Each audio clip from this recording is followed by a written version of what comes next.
May nakwento kang yung story nyo kanina na kausap kayo ni coach and then lagi ka niya pinupukpok sa training. Bakit ka lang naging emotional? Was it more of personal or mas ano yun?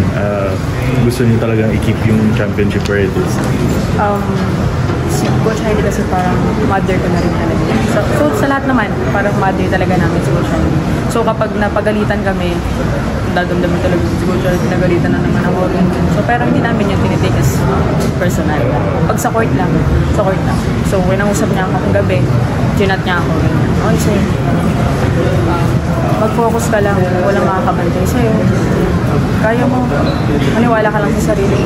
Basta, focus ka lang, lumaban ka. So parang ako, syempre, emotionally ako na that time kasi natatampo ako, ba't ba ako pinapagalitan nito, di ba? Na-realize ko na parang, nagigets ko kung bakit ganito sa akin si Coach, bakit ganito yung teammates ko sa akin na pinupukpok ako, every mali ko, papagalitan ako. Kasi I can do more ba? So, yun lang.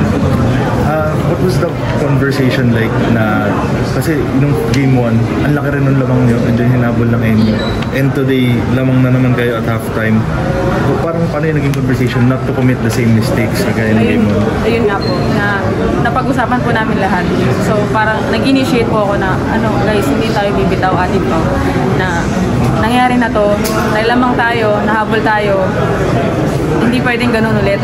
Dapat magtrabaho pa tayo para hindi sila makalamang and equally.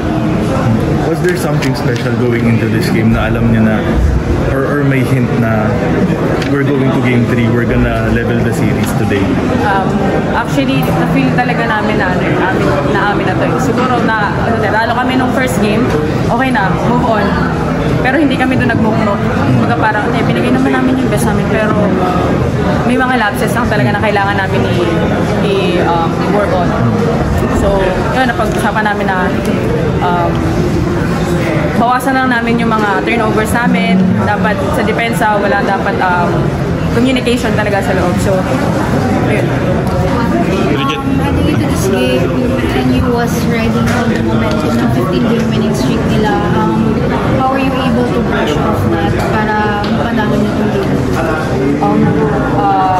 Sa akin kasi parang nandun na yung momentum ko na parang hindi ako binabantayan ng time na yun eh.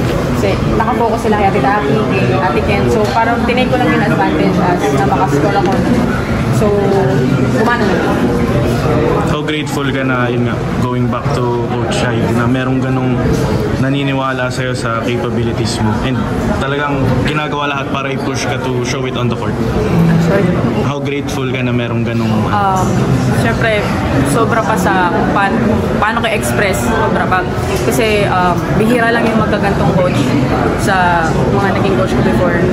So, sobrang na-appreciate ko yung mga, katulad ni Coach Heidi, sobrang siya appreciate na hindi sila tumitigil na, nakikita nila yung potential ng isang bata na pinupush talaga nila.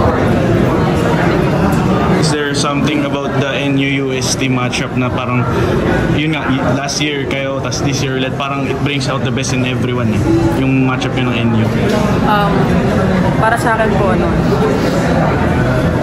exciting po na medyo nakakakabalan kasi masaya din kasi bihira lang din po yung magkagano na match-up na tulad sa NU na talagang dikit talaga eh. So, it gives us parang how to explain that?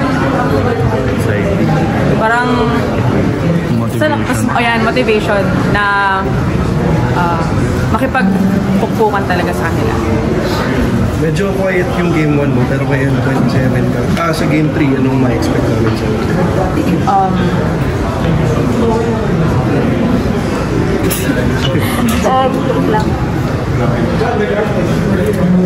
Same thing, pero feeling ko kasi didikitan ako ng NU. Like, alam nila na capable pala ako. And kailangan po talaga na mag-step up yung mga iba from sa bench kung alam magtulungan po talaga kami and yun lang. Expect nyo po, wait lang. Nagulat lang din po talaga ako na